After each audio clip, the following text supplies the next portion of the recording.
I'm going to share with you the real underlying cause of abdominal pain.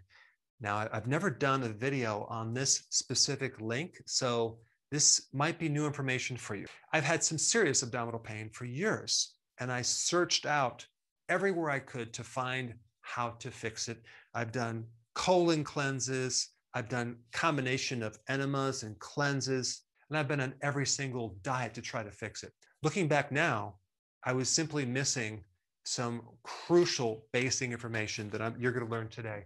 Unfortunately, when you go to the doctor right now with abdominal pain, you'll get a diagnosis, and then you're going to get management of that symptom, okay? They're going to manage your symptom. There's not going to be a lot of getting to the root cause and fixing it. It's going to be more managing it with a medication. Now, anything that I say is not meant to invalidate your medical doctor, so check with your doctor before doing what I'm going to tell you.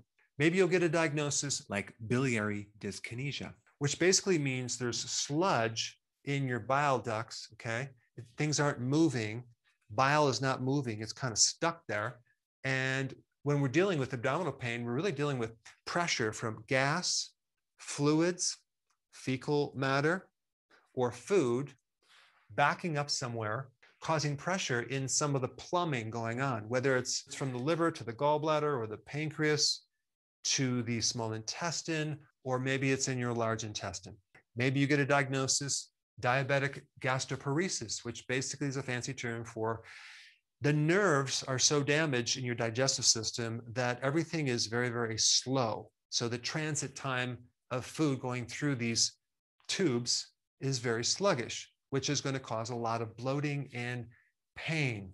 Maybe you'll get a diagnosis with gastritis or heartburn or acid reflux or indigestion.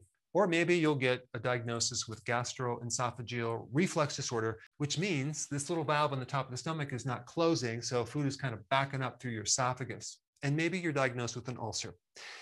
Regardless of what condition you have, there's something very, very simple and very powerful that I'm going to show you. But in order to put things back into place, you have to understand some basic anatomy and where things are in location to your abdomen where you have pain, because that'll give you a clue, okay? Okay, I have my friend right here. If we take a look at the abdominal area and we break it down into sections, we have this upper right part right here, you have the middle upper part right here, and the left upper part right here, okay? So over here on the right side, you have the liver and the gallbladder, and you have the connections, okay? Those are called ducts, like your bile ducts, okay? In the center, you have the stomach, okay? And you also have this thing that's crossing over called the pancreas, all right? And then on the left side, you have part of the pancreas, and then you have the spleen over here. And then right in the center, right here, you have the small intestine, okay? And it connects to the large intestine that comes up through here, crosses over, and comes down this way.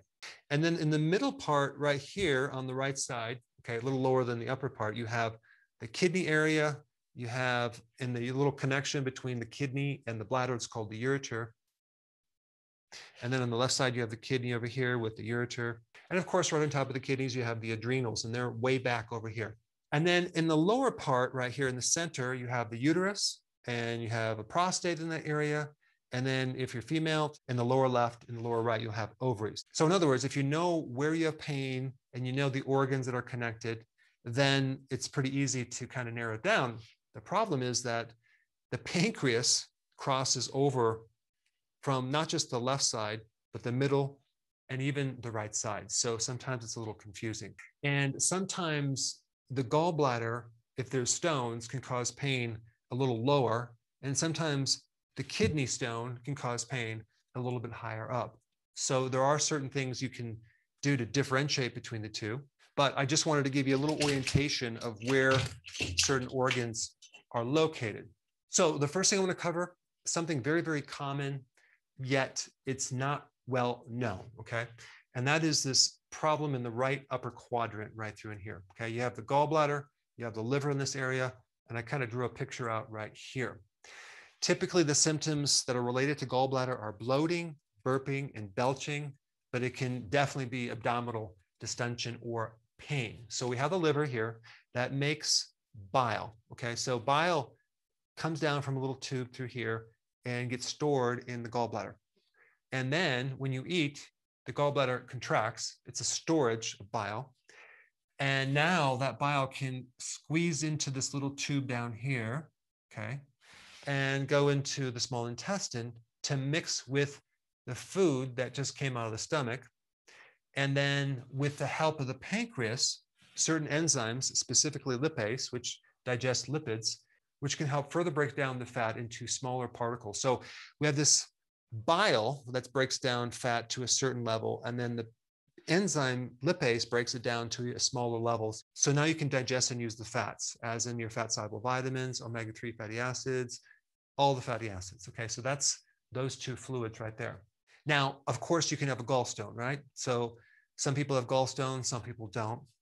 But a lot of people have sluggishness within this duct right here. In other words, the bile material is like sludge. And that's an actual medical thing. And it can back up into these tubes and cause a tremendous amount of pain that then can refer up to your right shoulder and even the right scapula and the right trap through here. Now, this little duct right here also joins with the pancreatic duct or tube, okay? It joins right here. So a blockage in this area can not only back up material back up within the liver, causing pain up into the right side, but it can back up into the pancreas, causing pancreatitis or pain that goes in the middle part or even the left side that then can refer to your left shoulder. So it can be a little complex, but this problem is very, very common. And the real cause of this is simply a lack of bile, okay? Because when you add more bile into this area, it dilutes and it makes the bile flow real nicely through there. So the bile that flows through here is combined with bile acids and cholesterol.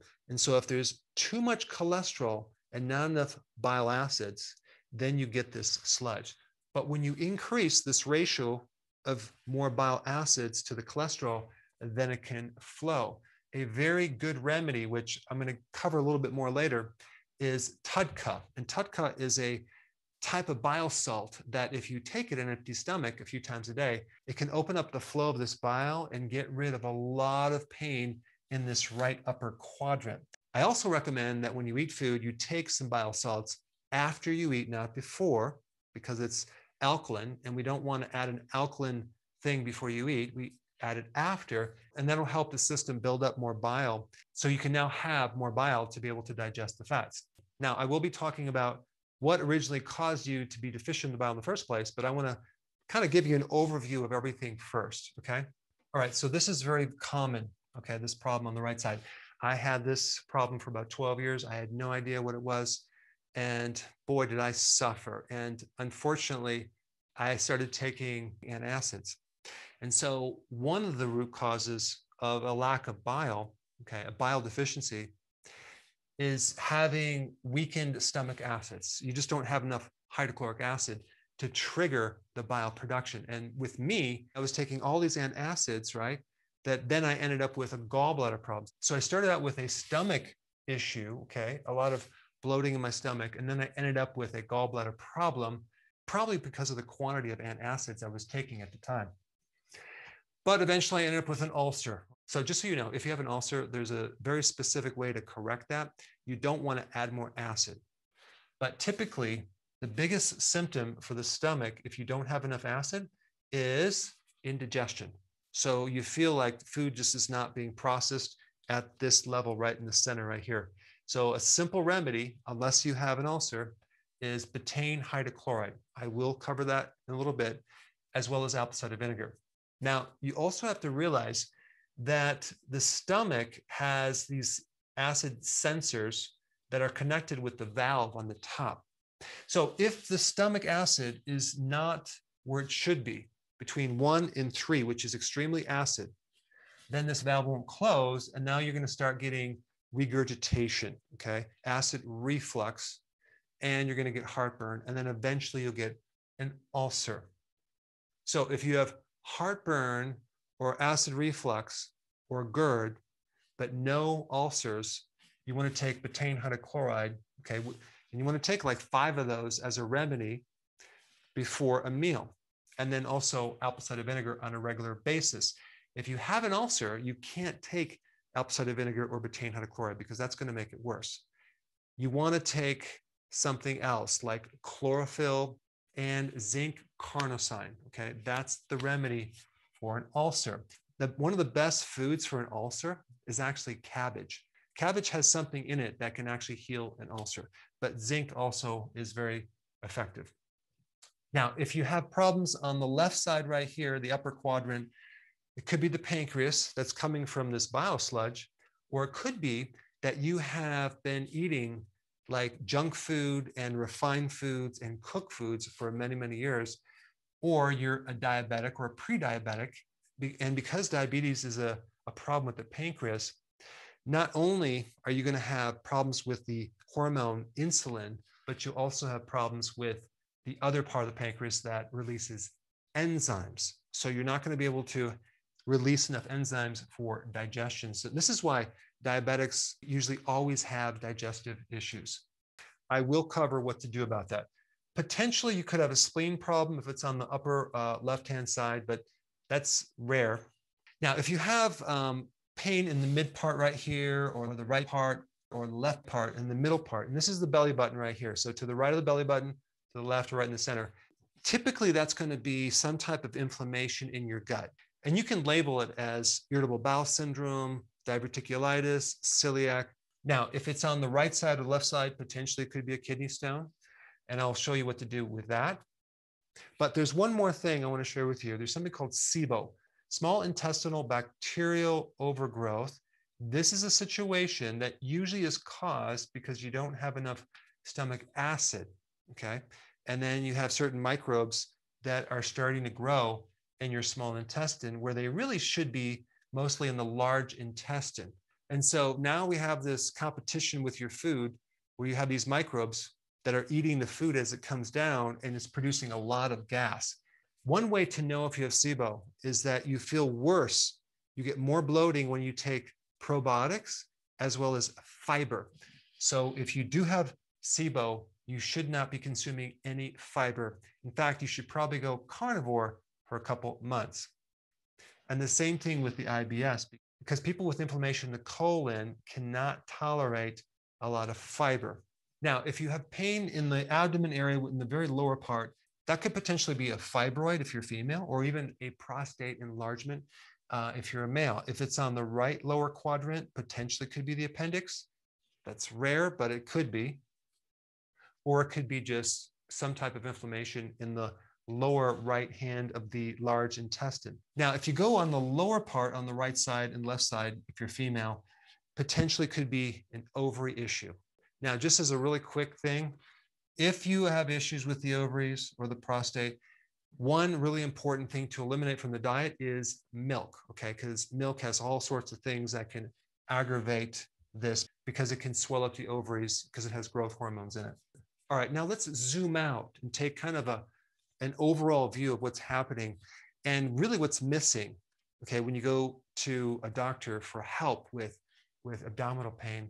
They definitely do not look at the connection or relationship between various things, and they definitely omit the topic of food, okay? They don't look at your diet enough.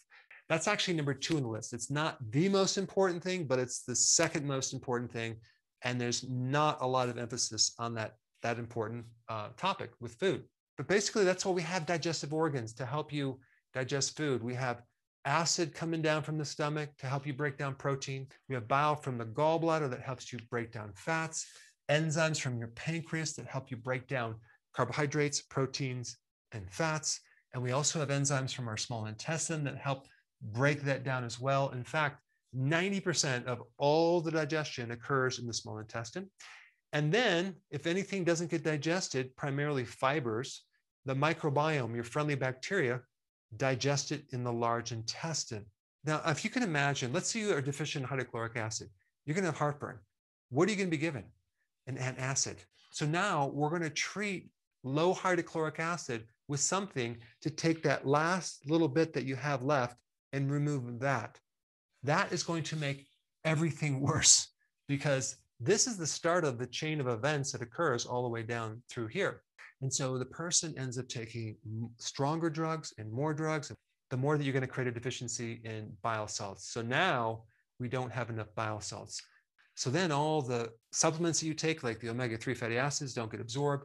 You don't get vitamin A, D, E, and K, and we have all sorts of problems. And also, one really important thing about bile is the elimination of cholesterol. So now cholesterol kind of just stays up into the liver, and then you have and it backs up into the arteries, and you create all sorts of issues. So a couple things with the stomach acid. Antacids will deplete your hydrochloric acid. Just aging will deplete your hydrochloric acid. A low salt diet will deplete the hydrochloric acid. And then when we get to bile, what would create a bile deficiency? Well, number one, antacids, right? Number two, not consuming enough fat. The production of bile is stimulated by eating dietary fat. So if you're on a low-fat diet, it's going to dry up the bile salts. Now, you also have gastric bypass surgery would do it. And this right here, when you have a lot of insulin or insulin resistance, you start lowering the bile pool or accumulation or reserve that you have. So that's probably a very common cause. Now, estrogen, let's say you're on birth control pills. Let's say, for example, you're pregnant. That's going to lower your bile salts. This is why women that get pregnant sometimes have gallstones, because a gallstone is created from lack of bile. Antacids, I just mentioned that, steroids, as in prednisone or cortisone cream, things like that, and also a fatty liver, because if you don't have the full function of the liver, you're not going to produce the bile. Without bile, you get bloating and a lot of pain that goes up on the right side right here, and pain on the upper right quadrant right here. Now, by fixing the bile problem, by actually taking bile salts or TUDCA, a lot of times you'll actually end up helping the pancreas, especially if it's like pancreatitis or there's some problem in this little duct. But the other big problem is people that are consuming too many carbohydrates have burnt out their pancreas, or they eat a lot of cooked foods. And what's in raw foods is enzymes. So when you cook everything, especially vegetables, you destroy the enzymes and you force your pancreas to work harder. And of course, here's another big problem, antibiotics. If you had an antibiotic before, it destroys all the good bacteria. And now what happens is you're not going to have as much help from the microbiome to actually break down the fiber. And you can get all sorts of issues like inflammation and deficiency of bile, because guess what? Your microbiome also makes bile salts. Other common causes of abdominal pain, food allergies.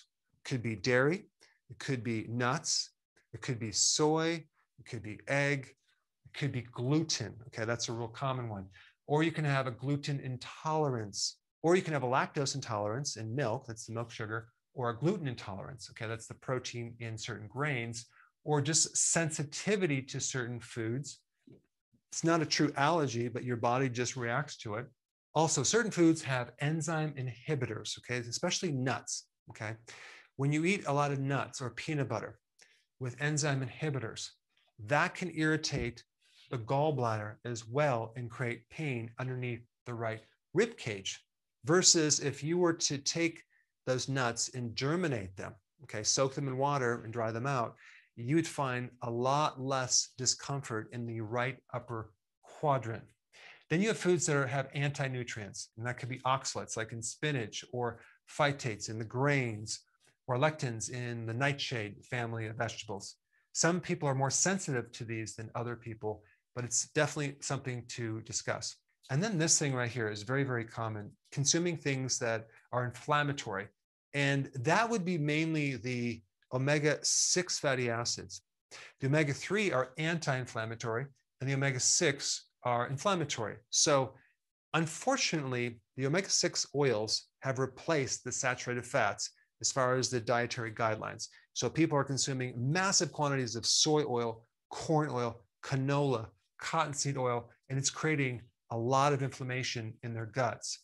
And then we get to fiber. Okay, I'm not talking about the fiber from vegetables. I'm talking about the fiber that is in virtually most foods nowadays. They're putting these synthetic fibers in these keto bars and the keto snacks in so many foods. They're called functional fibers. They're synthetic fibers. Even a certain type of maltodextrin is a synthetic fiber. You have dextrin itself is a synthetic fiber. Then you have very badly processed fiber like soluble corn fiber, soluble tapioca fiber. All these fibers are really irritating the gut and causing a lot of pain. And you won't know it until you don't eat it anymore. And you'll say, wow, man, my stomach feels so much better. All right. And this is the part you've been waiting for, okay? The number one cause of your abdominal pain is not necessarily what you're eating. It's just that you're eating too frequently. The frequency of eating is literally cramming so much food down our plumbing system that the plumbing doesn't have a chance to process the food. It overwhelms the whole system, never letting the system have a chance to reset or breathe. Our bodies were not designed to graze like a cow that has 4 stomachs, okay? In fact, I have I think 8 or 9 cows, and a cow will graze most of the day, and then they will sit down through the day and regurgitate the grass coming up and spend time to rechew it and bring it back. With humans, we don't do that. We're doing snacks through the day, and at night, it's a constant eating right after dinner until you go to bed. So the amount of snacking is really the big problem. If you just stop the snacking, I would venture to say 80% of your digestive problems would clear up immediately. And it's called intermittent fasting. All right, number 2 is all about the foods that you're eating. They're the wrong foods. Grains are the biggest culprit, not just gluten, but grains in general that have all sorts of things that create inflammation in the body, not to mention the seed oils that are connected with the grains. Highly inflammatory, a lot of abdominal pain. You get rid of these and your abdominal pain goes away. And then you have the third main cause, which is a side effect from antibiotics that then leave you with all sorts of problems as a cascade effect, and as well as other medications like antacids. So in summary, if your pain is on the upper right quadrant, you take TUDCA on an empty stomach, and then you would take bile salts, okay, with your meals. And I'm going to put all this in the description down below. If your pain is in the middle part right here, betaine hydrochloride, okay, unless you have an ulcer. Then if you have pain on the upper left side, you're going to need more raw foods, okay? Don't cook your foods as much, and it might help to take an enzyme to help you, as well as decrease the insulin with the diet that I'm going to recommend down below. If you have SIBO, garlic, oregano will help kill the microbes with intermittent fasting, very, very important. If you have a kidney stone, you need a lot of lemon water and to drink at least 2.5 liters of fluid every single day. And that will dilute your urine enough so you really never develop a stone, even if you're susceptible to getting stones. All right, if your pain is in the lower part right here, you need probiotics, you need fermented foods, or if there's a problem with the prostate, uterus, or ovaries, you need to eliminate dairy. All right, now that you know that, now you need to start intermittent fasting. If you haven't seen my video on that, you need to check it out right here.